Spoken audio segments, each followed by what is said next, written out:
Buenos días. En nombre del equipo de SOS Telemedicina de la Facultad de Medicina de la Universidad Central de Venezuela, quiero darle la más cordial bienvenida a la Teleclínica Embarazo de Alto Riesgo, la cual me honro coordinar. Mi nombre es Victoria Merlo y soy profesora de clínica obstétrica de esta facultad. Estas teleclínicas, recordemos, nos llegan por una alianza estratégica realizada entre la Universidad Central de Venezuela y la Universidad de Nuevo México en Albuquerque, Estados Unidos, en Norteamérica. En esta oportunidad vamos a hablar de la coexistencia de dengue en la embarazada.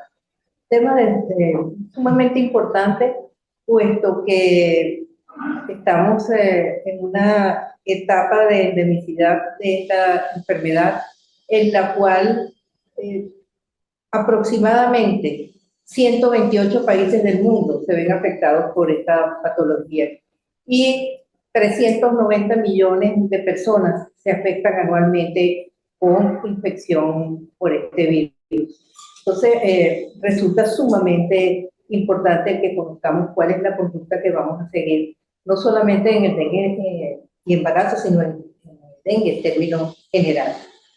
En nuestra región, en la región de las Américas, es una de las regiones más afectadas. 5 países son los que tienen la mayor prevalencia: Brasil, Ecuador, Colombia, Perú y Argentina. Y como vemos, Venezuela no aparece en estos cinco países. Sin embargo, en la práctica médica diaria, nosotros sabemos que tenemos una gran prevalencia de esta enfermedad, aunque no disponemos actualmente de cifras oficiales. Todo eso nos hace considerar que la población tiene un gran riesgo para presentar esta patología, y la embarazada no escapa de ello, lo que agrega un plus a lo que pudiera ser el manejo y la conducta en cada uno de estos casos. Por tanto, y en honor a que al 15 de este mes fue el Día Mundial de la Lucha contra el Dengue, vamos a presentar esta discusión a través de un caso clínico de una embarazada que asistió al Hospital Clínico Universitario de Caracas, y la historia clínica la va a presentar la doctora María Daniela Pure Studing, quien es residente del segundo año del programa de medicina interna de la Facultad de Medicina, sede Hospital Universitario de Caracas. Y para realizar la discusión de la patología y de los planteamientos que nos hace la residente, contamos con la presencia del doctor Rommel Amundaray, quien es médico ginecobstetra y especialista en medicina materno-fetal, y que ejerce estas especialidades en el servicio de alto riesgo del Hospital Miguel Pérez Carreño y en el servicio de medicina materno-fetal de la Maternidad Concepción Palacios, donde se desempeña como profesor de curso de posgrado en estas especialidades. Y con la presencia del doctor Rommel Amundaray, del doctor Heller Marena, quien es médico internista, profesor de clínica médica y terapéutica en la Facultad de Medicina de la Universidad Central de Venezuela, asignado en el Hospital Universitario de Caracas. Entonces, con estos dos especialistas, le vamos a tratar de contestar todas las preguntas que nos haga la residente y le damos el paso a ella para que nos haga la presentación del caso. Buenos días, doctores. Gracias, doctora, por la presentación. Vamos a dar inicio a la presentación del caso clínico. Tenemos entonces una paciente embarazada de 28 años de edad, primigesta, con 23 semanas de gestación, quien inicia enfermedad actual 3 días previo a su ingreso, caracterizado por fiebre intensa, continua, acompañada de escalofríos y mialgias, artralgia, cefalea intensa, que desde hace 24 horas interrumpe el sueño y se acompaña de fotofobia, por lo que decide consultar por servicio de emergencia. En cuanto a los antecedentes personales de la paciente, primigesta, con furia incierta, quien refiere adecuado control prenatal, y para el día de la evaluación por medicina interna tenía 23 semanas de gestación con 2 días, según lo referido por el servicio de obstetricia. Niega otras patologías y niega intervenciones quirúrgicas. En cuanto a los antecedentes familiares, madre y padre aparentemente sanos, Hábitos psicobiológicos, tabáquicos niega y enólicos niega. También niega viajes recientes y reside en Caracas. En cuanto al examen funcional de la paciente, la cefalea como está descrita en la enfermedad actual, recordando que 24 horas cambia de patrón a interrumpir el sueño y se asocia a fotofobia. En cuanto a pertinentes negativos, la paciente niega gingivorragia, niega epistaxis, niega lesiones en piel, así como dolor torácico, disnea, niega dolor abdominal, diarrea y hematuria. Al examen físico del ingreso, la paciente cuenta con signos vitales, presión arterial de 160, frecuencia cardíaca en 105, respiratoria 24 respiraciones por minuto, con una temperatura de 39 grados. La paciente se encontraba en condiciones clínicas estables, febril, taquicárdica, deshidratada, orientada en tiempo, espacio y persona. En piel se evidencia eritrodermia generalizada, sin petequias, y la prueba del torniquete estaba negativa. En cuanto a ORL, sin alteraciones. Cuello, movilidad activa y pasiva conservada, sin dolor a la movilización, no se palpan adenomegalias, tiroides no visible ni palpable. En cuanto al cardiopulmonar, apex no visible, no palpable, ruidos cardíacos rítmicos, normofonéticos, sin soplo, y los ruidos respiratorios estaban presentes sin agregados. Al examen físico abdominal, es un abdomen gestante con un feto único longitudinal, movimientos fetales presentes, dinámica uterina negativa, sin signos de irritación peritoneal aparentes, ni dolor a la palpación. Neurológico, la paciente se encontraba orientada en tiempo, espacio, persona, funciones mentales conservadas, nervios craneales sin alteraciones, sin signos de irritación meningia, fuerza muscular conservada, sensibilidad superficial y profunda sin alteraciones, los reflejos tendinosos 2/4 globales y en el fondo de ojo no habían alteración. Contamos con laboratorio del ingreso, recordando que este es el día 3, hemoglobina 12.3, hematocrito 35.9, con una relación hematocrito-hemoglobina de 2.9. Plaquetas en 114.000, AST 236, ALT 2410 y una LDH en 299. Se realiza antígeno NS1 que resulta positivo. Durante la evolución hospitalaria, paciente persiste con fiebre por 48 horas adicionales y el día 6 de evolución presenta dolor abdominal en hipocondrio derecho, contracciones uterinas discretas y vómitos en número de 3. Se realizan controles de laboratorio que reportan hemoglobina en 13.1, hematocrito 40 y relación de hemoglobina hematocrito de 3.05. Se evidencian plaquetas en 42.000, LDH en 630, albúmina en 3 y creatinina 0.8. Entonces, tomando en cuenta la trombocitopenia que se evidencia en la paciente, presentar dinámica uterina, émesis se reajusta hidratación parenteral y se decide transfusión de concentrado plaquetario ante riesgo de complicación obstétrica. Se realizan reajustes pertinentes de optimización de líquidos, se transfunden 8 concentrados plaquetarios y la paciente evoluciona de manera satisfactoria. Para el 8º día, se reciben laboratorios que reportan plaquetas en 132.000, la paciente se encuentra en mejores condiciones, la evaluación obstétrica está dentro de límites normales, sin contracciones uterinas, por lo que la paciente egresa en buenas condiciones. Traemos entonces las preguntas a los especialistas, comenzando con los criterios de transfusión y sus complicaciones en el caso de una paciente gestante. Los signos de alarma en pacientes embarazadas con diagnóstico de dengue, cómo sería el manejo de la dinámica uterina en pacientes de 23 semanas de embarazo y el cálculo de los requerimientos para la hidratación parenteral en una paciente con dengue. Muchas gracias por la presentación de caso. No sé si alguno de ustedes le tiene alguna pregunta de la historia. Sí, solamente saber en el momento del ingreso cuál era la condición fetal, sabiendo que fue descrito que la señora hizo taquicardia, hizo contracciones uterinas, hizo episodio de mesis. Entonces, la evaluación fetal en ese momento, ¿cómo estaba? Del ingreso, lo que reportaba la solicitud de evaluación por el servicio de ginecobstetricia era que todo estaba dentro de límites normales. ¿Y había una taquicardia refleja a No. nivel Entonces, claro, aquí nuevamente, como en todas nuestras presentaciones de caso, tenemos una afección, en este caso aguda, que presenta la madre y vamos a ver qué repercusión puede tener sobre todo el embarazo y sobre el bienestar fetal, como está planteándonos aquí el doctor. Pero yo creo que nada más que por, digamos, indicaciones didácticas, vamos a dividir la presentación, primero en el diagnóstico, cómo nos ubicamos en el diagnóstico, porque como vemos, la mayoría de los textos siempre le dicen a uno que el diagnóstico del dengue es básicamente clínico. Sí.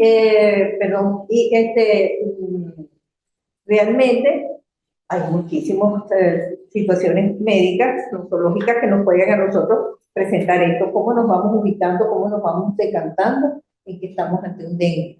Ok, importante que la clínica, por supuesto, es el bastión primario del diagnóstico de dengue, ¿no? O sea, normalmente tenemos, por ejemplo, que un paciente con dengue debe tener fiebre. O sea, eso siempre pasa y a veces confundimos, ¿no? Hay un paciente puede tener dengue pero no tiene fiebre. Eso es uno de los datos duros del dengue, ¿no? Hay una clínica que son los síntomas típicos, que son artralgias, mialgia, cefalea, dolor retrocular, fiebre. Puede haber lesiones en piel, rash en piel. O sea, esos síntomas clínicos son típicos, pero también hacemos las pruebas diagnósticas. Ahorita, hasta hace no mucho, no teníamos, por lo menos en Venezuela, aunque eso ya está descrito hace muchos años, el antígeno NS1 para diagnóstico, que nos da diagnóstico temprano, ¿no? Cuando decimos temprano, ¿a partir de qué día de la sintomatología te da? El día 1 ya puede darnos diagnóstico. Inclusive se dice que puede estar positivo porque, como bien sabemos, el dengue tiene un periodo de incubación hasta de 14 días, ¿no? Entonces, inclusive cuando vemos la curva, sabemos que inclusive antes de que estén los síntomas, ya puede, uno o 2 días antes puede estar positivo el NS1, pero sin síntomas no se hace el NS1, ¿no? La cuestión es que esto nos permite diagnóstico temprano, mucho antes de los anticuerpos que nos permiten ver después del día 6. Lo más importante acá es que si tenemos la clínica, así nos salga el NS1 negativo, no descartamos el dengue. O sea, si el NS1 nos sale positivo, excelente, tenemos ese apoyo diagnóstico, pero si el NS1 nos sale negativo y la clínica es muy típica, no descartamos el dengue, por supuesto haciendo diagnósticos diferenciales dependiendo de la epidemiología del paciente.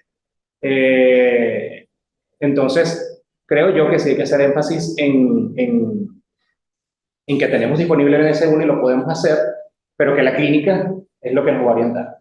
Cuando nosotros tenemos ahorita disponible en ese uno, lo tenemos, digamos, tenemos un kit simple o tenemos para otros arbovirus, porque pudiera ser que no se trate a lo mejor de un dengue, pero que pudiera haber un Zika, un chikungunya, que la sintomatología pudiera parecerse un poco. Bueno, hay estudios para Zika y para chikungunya. Lo que pasa es que el dengue, ese NS1 de dengue es mucho más sencillo y más rápido. O sea, el resultado lo obtenemos mucho más rápido, mientras que estos estudios para Zika, para chikungunya, son estudios de PCR que tardan un poquito más. Entonces, por supuesto, la clínica llega. Pero sí hay diferenciación también clínica, ¿no?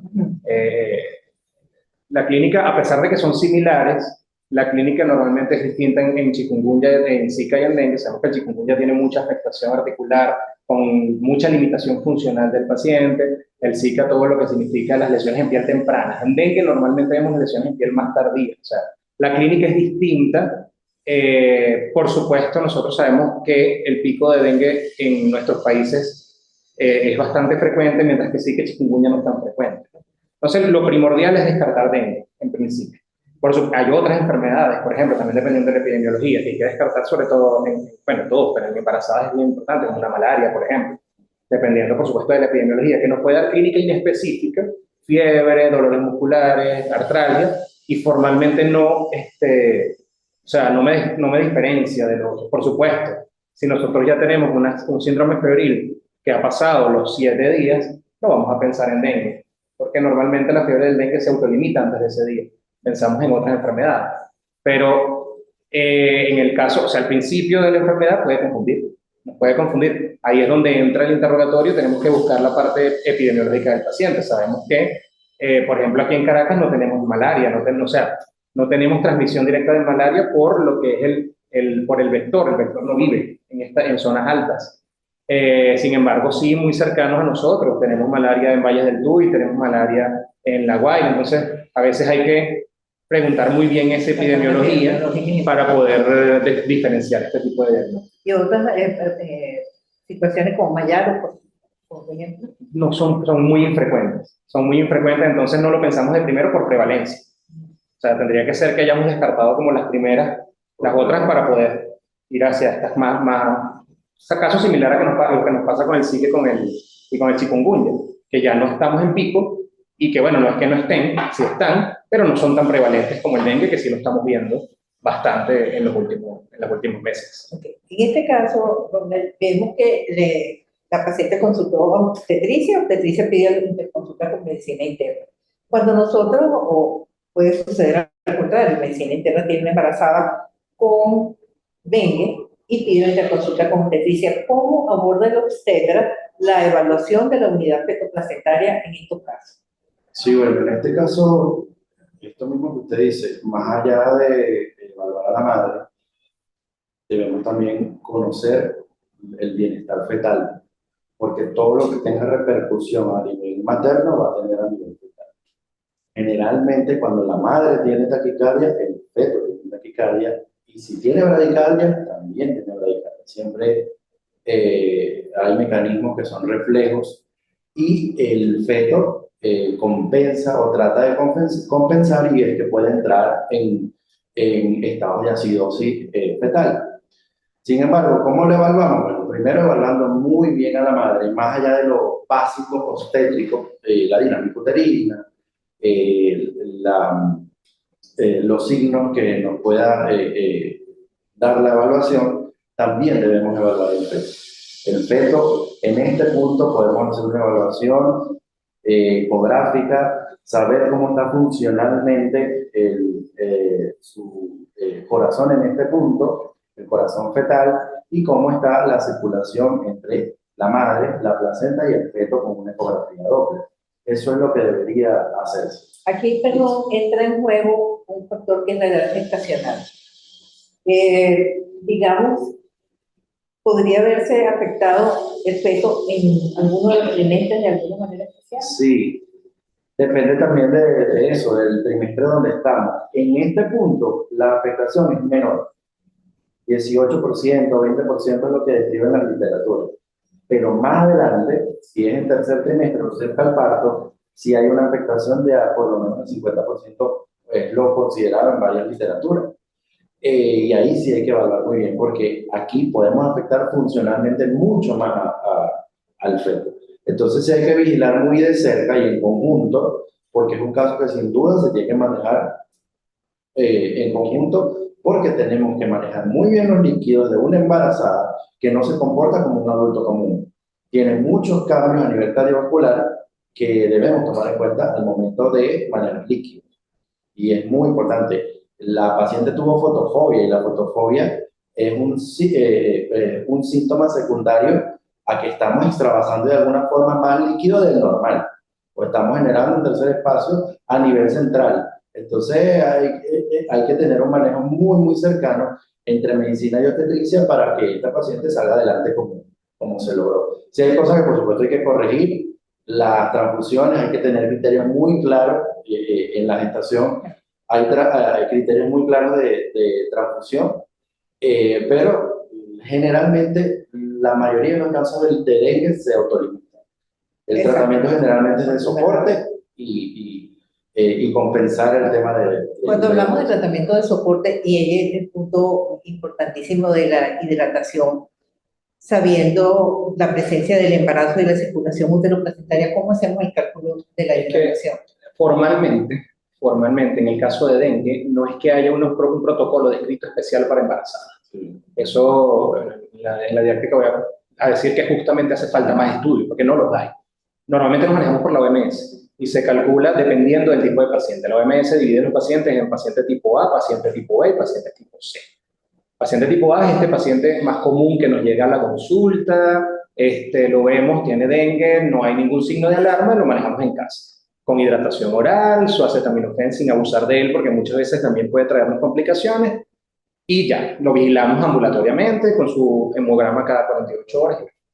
Ya el paciente tipo B es este paciente que tiene signos de alarma, cualquier signo de alarma. En esta paciente, por ejemplo, bueno, de por sí, ya una paciente embarazada es una paciente que tiene un criterio de hospitalización por dengue. O sea, si está embarazada, va a hospitalizar. No es que cambie mucho el manejo con respecto a si es embarazada o no embarazada, pero sí se sabe que tiene que estar hospitalizada. Pero esta paciente aparte tenía ese cambio en el patrón de la cefalea que tenía que habernos llamado la atención, porque eso, aunque no es exactamente lo descrito, porque nosotros en dengue vemos cefalea, dolor retrocular, pero esta paciente ya tenía una cefalea intensa, con fotofobia, con otras cositas, que nos obligaba a tenerla estrictamente monitorizada. Y aparte el dolor. Pero cuando vemos los paraclínicos también vemos una ALT en 2000 y pico, que no me acuerdo exactamente el valor, pero esos 2000 y algo de ALT ya nos están hablando de un toque hepático. ¿Ok? No de una insuficiencia hepática, pero sí de un toque hepático. Sí, sí. Entonces ya eso es otro signo que nos tiene que hacer mirar. Con respecto a la hidratación, lo que se describe en los pacientes ya sería un tipo B, en este caso porque estamos hospitalizando, es calcular en principio para rescate, ¿ok? Se calcula a 10 mililitros por kilogramo de peso, se hacen infusiones de hora, pero siempre se prioriza la vía oral. O sea, nosotros hacemos estos choques de hidratación, sí, para tratar de corregir un poquito los signos de alarma, pero siempre se le pide al paciente permanecer tomando alrededor de 2 litros de agua vía oral. Es lo ideal. Eso es lo ideal en el paciente tipo B. Ya, por supuesto, un paciente que no me responde a esto, ya pasa a ser un tipo C, y hay que decidir si lo vamos a seguir manejando en una habitación o lo vamos a pasar al área de terapia intensiva, porque ya ahí aumentan los requerimientos. Y entonces hay que poner a 20 mililitros por kilogramo de peso, se pasa en media hora, se hacen varios bolos. Y esa es algo de la parte compleja del manejo del dengue, que cuando uno lee el dengue y ve las fases del dengue y llegamos a la fase de recuperación, muchas veces lo que tenemos es que recuperar esa sobrecarga hídrica que hicimos probablemente en ese paciente tratando de rescatarlo. Entonces, ya pasamos de las complicaciones quizás de la enfermedad per se a las complicaciones del tratamiento. Entonces, ese manejo de la hidratación, y más tomando en cuenta la embarazada, que ya por sí tiene un aumento del gasto cardíaco, hay que manejarlo con mucha delicadeza. Hay que hacer reto hídrico, hay que poner líquido, hay que vigilar cuánta orina, hay que estar vigilando continuamente. Inclusive se habla de que cuando ya están en grupo C, estar evaluando cada 30 minutos o hora, ver, porque ellos te hacen un tercer espacio en cuestión de muy poco tiempo, evaluar pulmón, evaluar abdomen, por supuesto evaluar síntomas neurológicos, y por supuesto ellos toman en cuenta también el manejo del hematocrito o la vigilancia del hematocrito, porque en dengue la gente vigila mucho las plaquetas y eso está bien, pero el hematocrito hay que vigilarlo. Por eso es que uno de entrada pide una hematología, ve el valor del hematocrito y ve ese hematocrito cómo va aumentando. Si tenemos un hematocrito que va aumentando, tenemos que, vamos a decir, estar mucho más alertas. Pero otro parámetro objetivo que vemos también es la diferenciación entre la presión sistólica y la presión diastólica, que es la presión del pulso. Ella se va cortando. Si nosotros vemos que este paciente va aumentando hematocrito, va disminuyendo presión del pulso a menos de 20 milímetros de mercurio, este paciente se nos está chocando en nuestra cara. Entonces, muchas veces son signos indirectos. Por ejemplo, el hematocrito elevándose es un signo de deshidratación, pero también puede ser un signo de hemorragia. El paciente puede estar haciendo esa diferenciación y tenemos que estar pendientes. Tenemos un hematocrito que subió y después bajó. Cuidado, porque a veces hay hemorragias que no vemos. Entonces, eso nos lleva a vigilar. En el caso de las transfusiones, yo estoy de acuerdo, quizás la paciente no tenía demasiado criterio de transfusión, pero también hay que poner el caso de que en el paciente que nosotros tenemos signos de alarma, como por ejemplo en esta embarazada, y hablan de la embarazada, hay que individualizar mucho el caso. Pero tú dices que no había criterio de transfusión, tenía 42.000 plaquetas en una embarazada. Pero no es criterio de transfusión formal. Sí. En esa paciente, 42.000 es que la transfusión, 42.000 sí tiene sangrado. exacto, en la transfusión plaquetaria. 20.000 de una transfusión. Ok, con 42.000 Incluso todavía con- en la embarazada podemos ser ¿Cómo? conservadores, 42.000. Sí. Okay. A menos que tenga algún episodio de sangrado. En embarazadas, no en adultos, Sigue siendo ¿cuál sería el punto crítico entonces para transfundir? El punto crítico, incluso el punto crítico es controversial. Puede ser 20.000 plaquetas sin sangrado. Y algunos dicen que 10.000 plaquetas sin sangrado. Ahí de una vas a transfundir. Ahora, si usted tiene 50.000 y tiene sangrado, transfundir. Okay.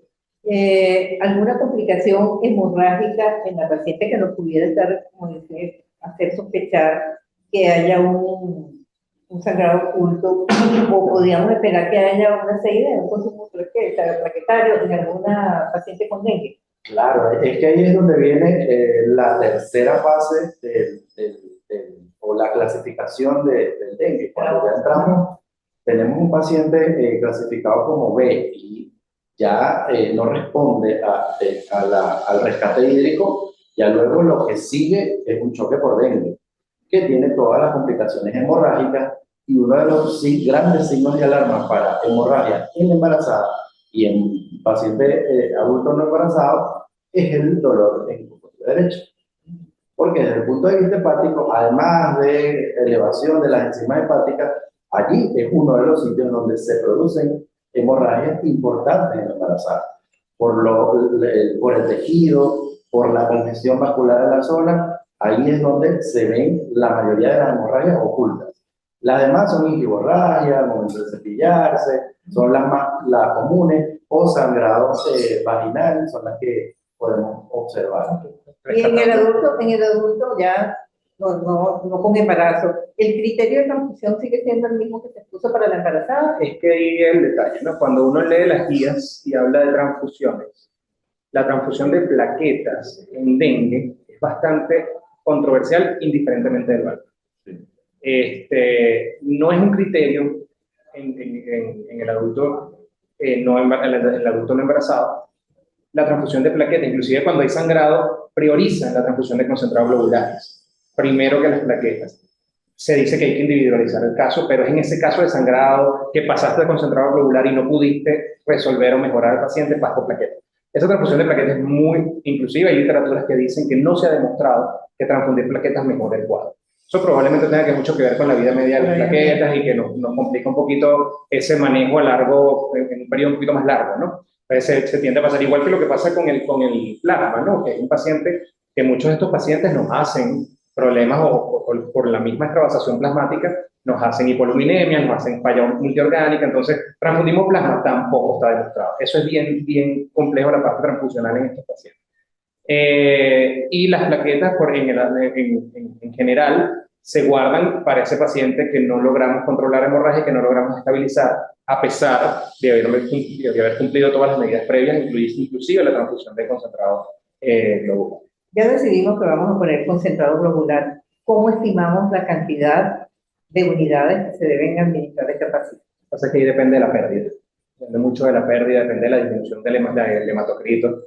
Eso hay que evaluarlo, individualizarlo en cada paciente. Si tenemos una Pero pérdida el criterio, importante, vamos a decir, que se debe evaluar en cada uno de esos pacientes, ¿cuál sería? Claro, hay que ver la disminución importante. El hematocrito, como siempre, aquí es importantísimo, hay que manejarlo. Si yo tengo una paciente que iba aumentando el hematocrito de un momento a otro baja y empieza a chocarse, quizás nos vamos a tardar en ver realmente los valores, ya, y nosotros empezamos por lo menos con un concentrado. No esperamos, porque el problema con el dengue es que el dengue hace deterioro abrupto, que ese es uno de los grandes problemas de esta enfermedad. Es muy amplia. Podemos tener un paciente prácticamente asintomático, como podemos tener un paciente que se nos choque en cuestión de horas y se nos muera en cuestión de horas. Entonces, estos son estos pacientes que no debemos esperar a ver un cambio muy grande para, como quien dice, disparar. En este caso hay que ponerle, si el paciente hizo una disminución de hematocrito que no tenemos explicación, no importa lo que estemos viendo, transfusión. No importa, porque en este caso el paciente viene disminuyendo el hematocrito cuando veníamos bien subiendo y si se nos está chocando, lo más probable es que haya cosas que no estemos viendo y que cuando las veamos ya no sea tan fácil rescatar a ese paciente. Entonces, yo... Hay que considerar la transfusión de concentrado globular. Es que lo que iba a preguntar, ¿qué vamos a indicar entonces? Porque si tenemos el cuadro que tenemos, se nos está deteriorando el hematocrito o estamos pensando en otra alteración, ¿valdría la pena indicar concentrado plaquetario o concentrado globular? Si hay pérdida sanguínea, lo tenemos que reponer con glóbulos rojos. Pero si no hay pérdida sanguínea, pero tengo la alteración en los laboratorios, ¿no sería lo ideal iniciar con concentrado globular? Si ya disminuye, es que esa es la cuestión, si ya vimos una disminución importante del hematocrito, yo lo iniciaría de... Es que ahí entra en juego también la evaluación ecográfica materna. Porque, por lo menos en el servicio de medicina materno-fetal, en nuestra unidad de intermedios, nosotros realizamos de entrada a toda paciente que llegue allí, sea lo que sea, una evaluación abdominal, ecográfica. Entonces, nosotros nos podemos dar cuenta un poco más rápido o temprano de que si tenemos una disminución del hematocrito y no estamos viendo ningún tipo de sangrado externo o extracorpóreo, buscamos hacia adentro, porque debe haber. Si tenemos un hematocrito que iba en una curva de ascenso y tenemos un descenso, tal cual como dice el doctor, hay un proceso hemorrágico que no estamos viendo en cualquier parte. Y los procesos hemorrágicos a nivel abdominal, sobre todo hepáticos, tardan bastante en darnos cuenta que es ahí, porque puede ocurrir incluso un evento vascular a nivel central, pero esto nos damos cuenta súper rápido por el deterioro abrupto de la paciente. No es así a nivel abdominal. Entonces, aquí lo que se sugiere es ecografía PAS, ecografía abdominal, encontrar ese foco de alguna forma y desde ese momento intervenir. Hemorragias placentarias, ¿has visto con Sí. frecuencia?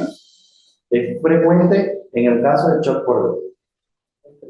Desprendimiento de placenta, hemorragias placentarias, hemorragias vaginales, sobre todo en primer y segundo trimestre. Y la conducta en esos casos que tenemos la paciente con dengue, pero ya se nos está presentando una complicación a nivel placentario, priva la conducta obstétrica en este caso.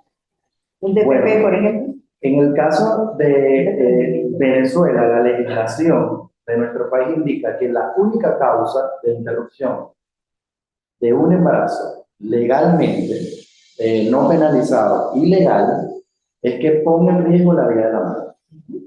En este caso, lo que estamos hablando de un shock por dengue, estamos poniendo en riesgo la vida de la madre y va a prevalecer por encima de todo la vida de la vida. Entonces, evidentemente, se asume la conducta obstétrica y ya ante cualquier escenario, eso es lo que prevalece.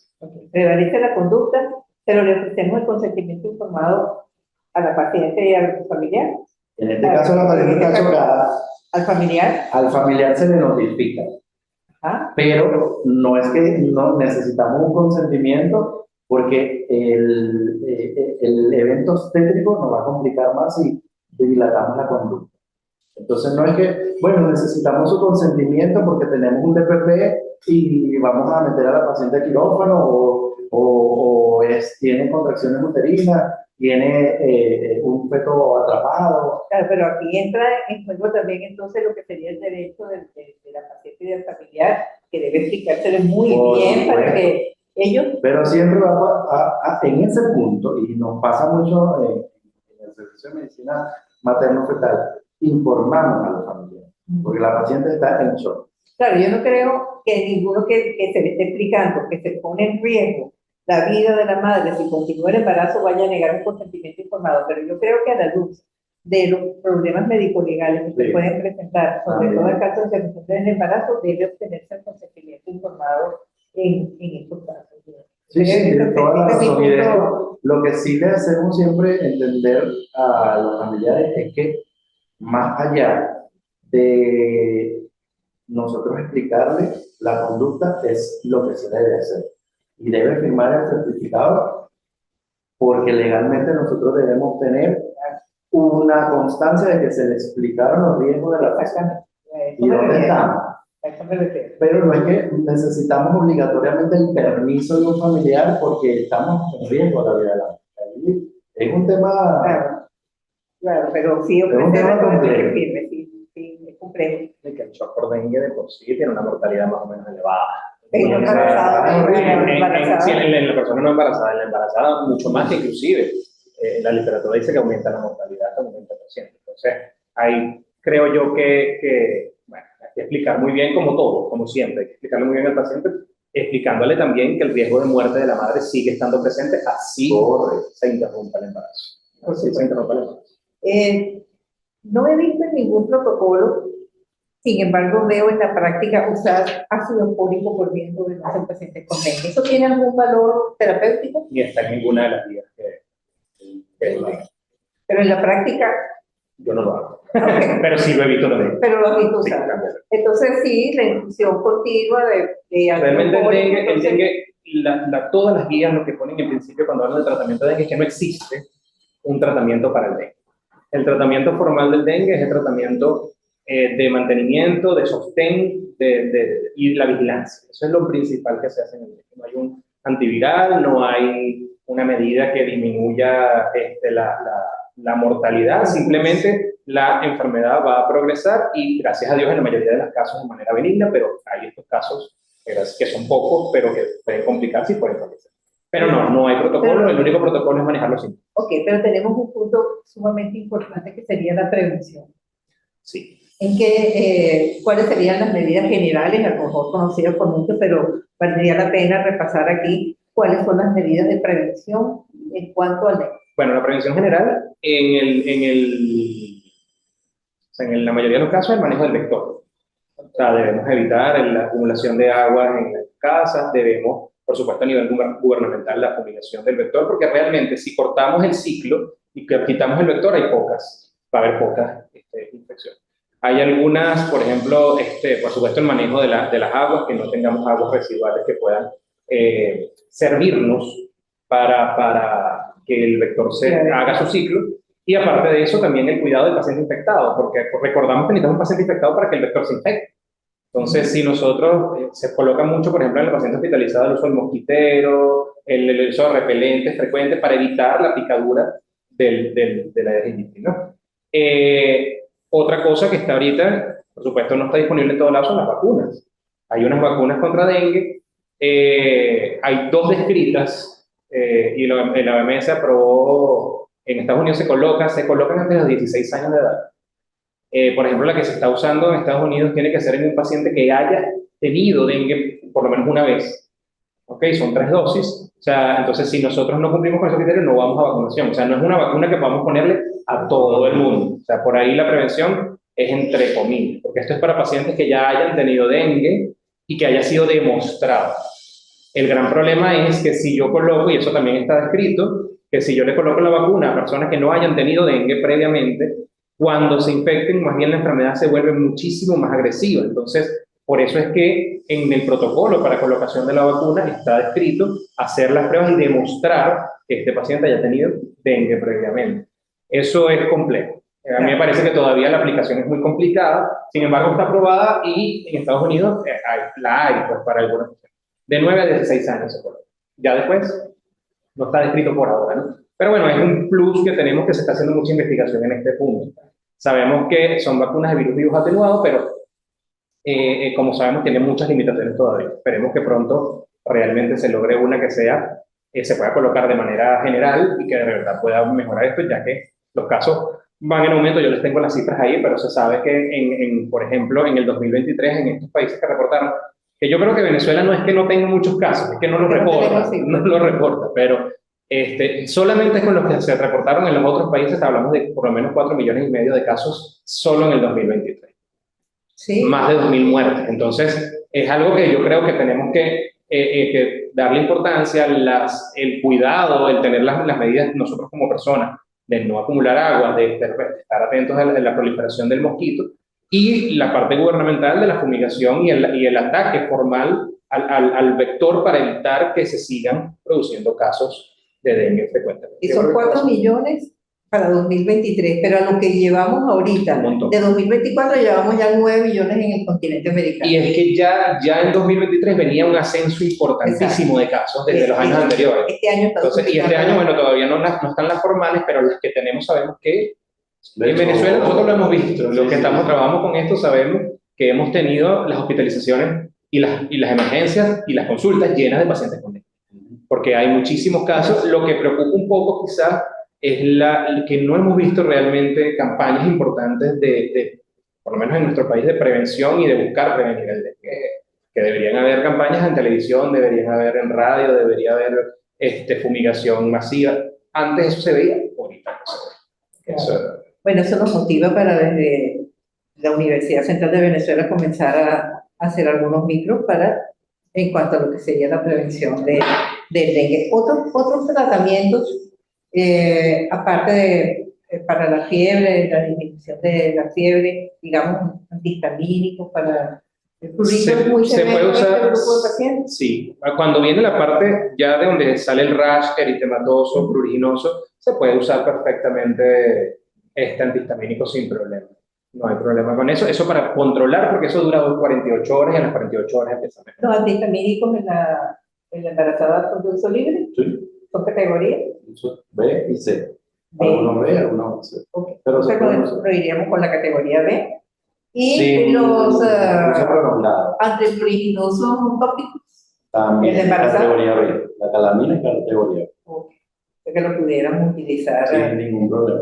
También. De hecho, lo utilizamos en otra sí. Pero si en esta no hay problema. Okay. Sí. La doctora nos planteó allí que vamos a hacer si la paciente presenta contracciones uterinas. Si esta paciente, además de que ya tiene el dengue y ya está hospitalizada en categoría B, tiene contracciones uterinas, ¿pudiéramos utilizar los inhibidores en estas pacientes o no se justifica? Bueno, con 23 semanas de gestación es controversial utilizar uteroinhibidores. Idealmente o normalmente, cuando hay contracciones uterinas dolorosas, se debe a algún proceso infeccioso, a este nivel. Ya lo tenemos. Los procesos infecciosos generan una cascada inflamatoria donde están inmersas las prostaglandinas, que como sabemos son las precursoras o parte de las precursoras de una contracción uterina. Aquí hay que atacar la infección de entrada. Hablando de infecciones bacterianas, en este caso ya la sabemos, damos el tratamiento de soporte, la hidratación es importante para barrer toda esa producción de prostaglandinas y podemos usar a este nivel antiespasmódicos de entrada. Sin embargo, cuando una paciente está en categoría B y pasa a categoría C en dengue, no hay uteroinyección. No está indicada la uteroinyección en ese punto. ¿Por qué? Porque si nosotros tenemos un proceso a nivel, o desde el punto de vista obstétrico, sabiendo que la gran parte del flujo sanguíneo de la madre va hacia el útero y tenemos en este punto contracciones uterinas o un aborto en evolución o un parto prematuro muy lejos del término, nosotros en ese punto no podemos detener la evolución de la enfermedad porque vamos incluso a empeorar el cuadro de dengue de la paciente. Es importante también si se Entonces, en esta semana es súper controversial porque está en la frontera entre un feto viable y un parto pretérmino o un aborto. Entonces va a depender mucho del peso del y creo que valdría la pena hacer hincapié en este punto, en el tipo de uteroinhibidor que se va a usar si decidimos utilizarlo, porque recordar que los AINES son uteroinhibidores. Entonces, y los AINES en dengue. Exactamente, entonces es sumamente importante tener en cuenta que los AINES están formalmente contraindicados en estos casos. En la patología. Aquí hay una cosa que sí es importante saber, que esta fase crítica del dengue, esta fase donde tenemos estos pacientes tipo C, o sea, parte fuerte, donde el paciente efectivamente hace el shock, tiende a durar 24 48 horas. Eso es importante saberlo, ¿no? Y lo que nosotros y la literatura, la mayoría dice es que, bueno, esas 24 48 horas críticas son cruciales. Ahí puede pasar que el paciente empiece a recuperarse o que el paciente fallezca. Entonces, por supuesto, pasa lo mismo con la embarazada. Nosotros tenemos que tratar de dar las medidas de sostén suficientes durante 24 48 horas que hagan que este problema inmunológico, esta serositis importantísimo que es sobre esta extravasación de líquido que ocurre, llegue a esas 48 horas, como quien dice, con vida el paciente, y de ahí la mayoría de los pacientes tienen un pronóstico. A partir de ahí. Sí, los cuadros de dengue generalmente se autolimitan, incluso los cuadros más graves. Y el médico se tiene que entrenar en el soporte de la paciente para que esa fase más grave se supere.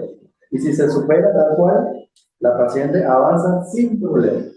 Hemos tenido pacientes que han llegado a estar en esa fase de clasificación C y a las 2 semanas es cualquier otra paciente que ni te imaginas que pasó de ellas 2 semanas.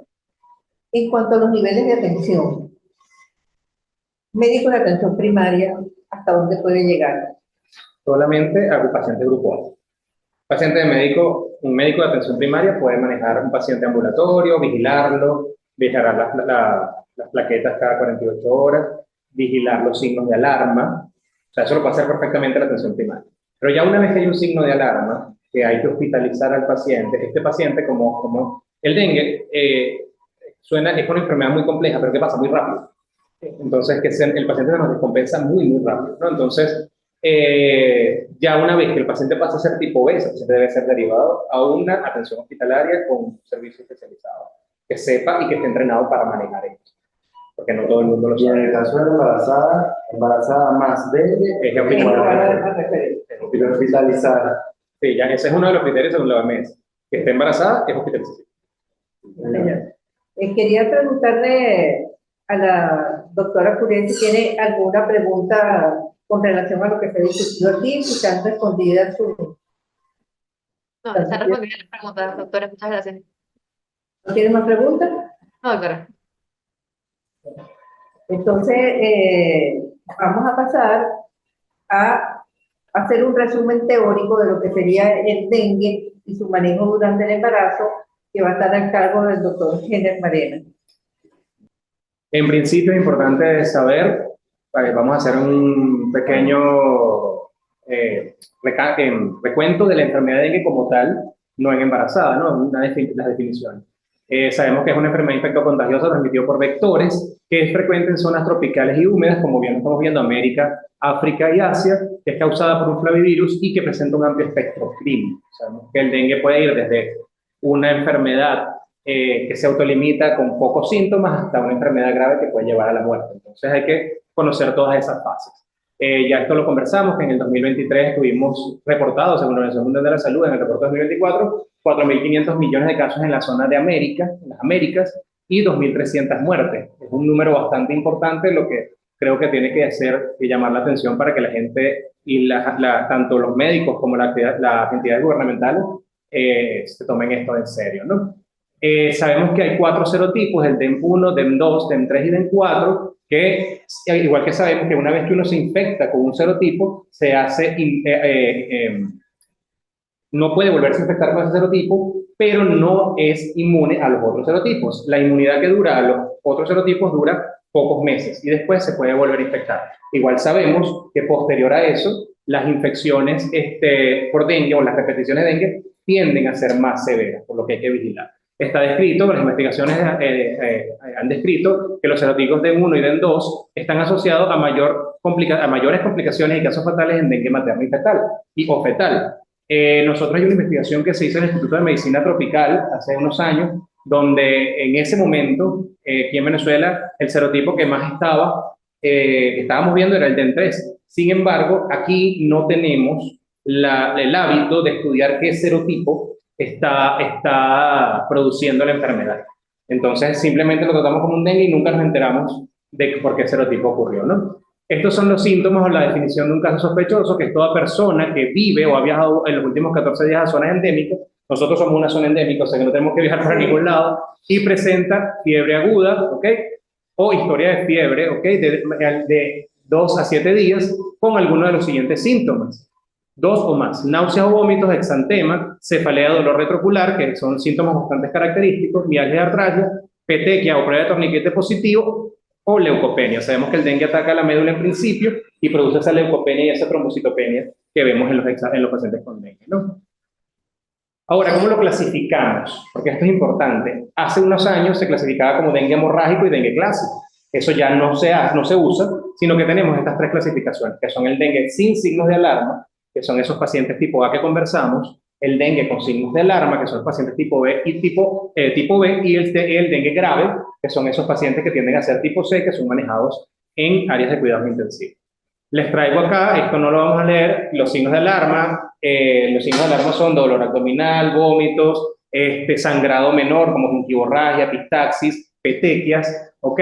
Podemos ver intolerancia a la vía oral, entre otros. Lo importante es que nosotros conozcamos todos estos signos de alarma. ¿Para qué? Para que cuando esté haciendo seguimiento el médico, que esté haciendo seguimiento del paciente tipo A, pueda darse cuenta a tiempo de que este paciente está cambiando su comportamiento con respecto a la enfermedad, ¿ok? Por supuesto, cualquier síntoma o signo que nos haga pensar de daño a órgano ya es un signo de alarma. Entonces, eso es importante monitorizarlo.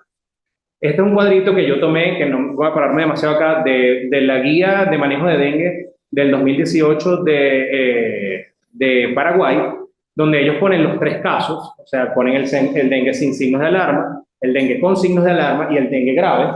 Vemos que en cada cuadro dice, por supuesto, al principio habla de los síntomas cardinales de diagnóstico de dengue, que ya los mencionamos, los 6 síntomas. Si tenemos estos 6 síntomas más la epidemiología y podemos hacer una prueba, bueno, listo, tenemos el diagnóstico de dengue y lo vigilamos. Ya el dengue con signo de alarma nos obliga a estar, los signos que ya mencionamos, nos obliga a estar vigilando de manera más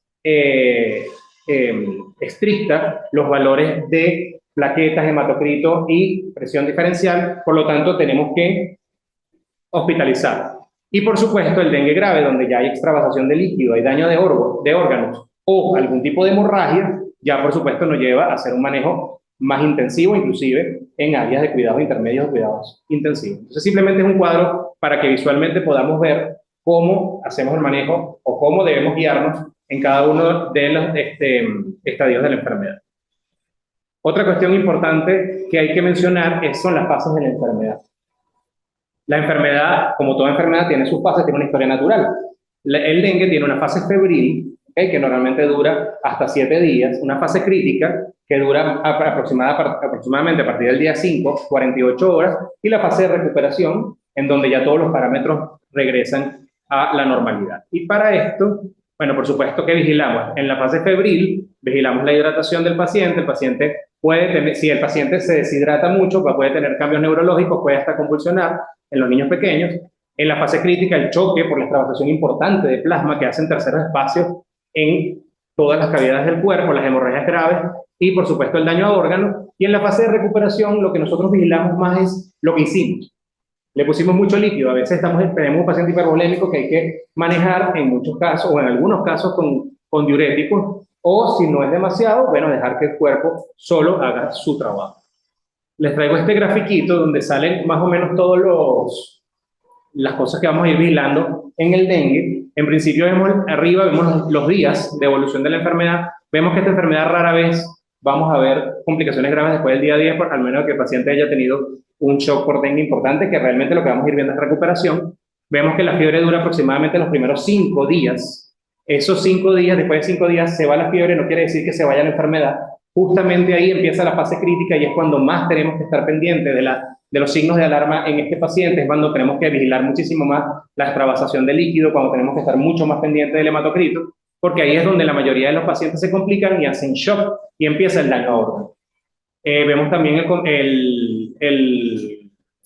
los cambios en el laboratorio, vemos como el hematocrito en principio viene normal, después aumenta y ya cuando pasamos la fase crítica empieza a bajar y vemos el comportamiento prácticamente contrario que tienen las plaquetas, que desde la fase inicial o la fase febril empiezan a bajar, entran en una fase de meseta en la fase crítica, aunque empezando la fase crítica es donde hay el mayor descenso, y posteriormente, una vez pasada la fase crítica, como dijimos 48 horas, empiezan a subir.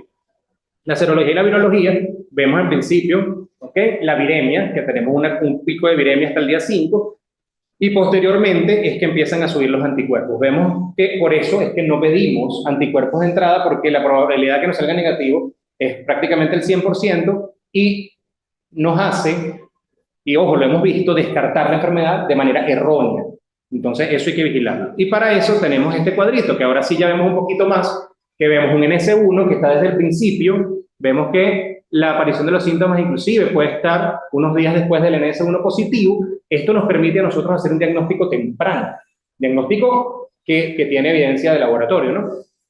Y posteriormente, el día 5, entre el día 5 y el día 7, se positivizan los anticuerpos, permaneciendo durante mucho más tiempo la IgG positiva y la IgM negativizándose a los pocos días. Ahora, dengue y embarazo. Sabemos que el embarazo, o sea, no hay una explicación formal para la transmisión placentaria del dengue, aunque sí hay casos descritos. Hay casos en donde el niño ha nacido con alguna sintomatología y se ha planteado que hay esto, gracias a Dios, casos raros.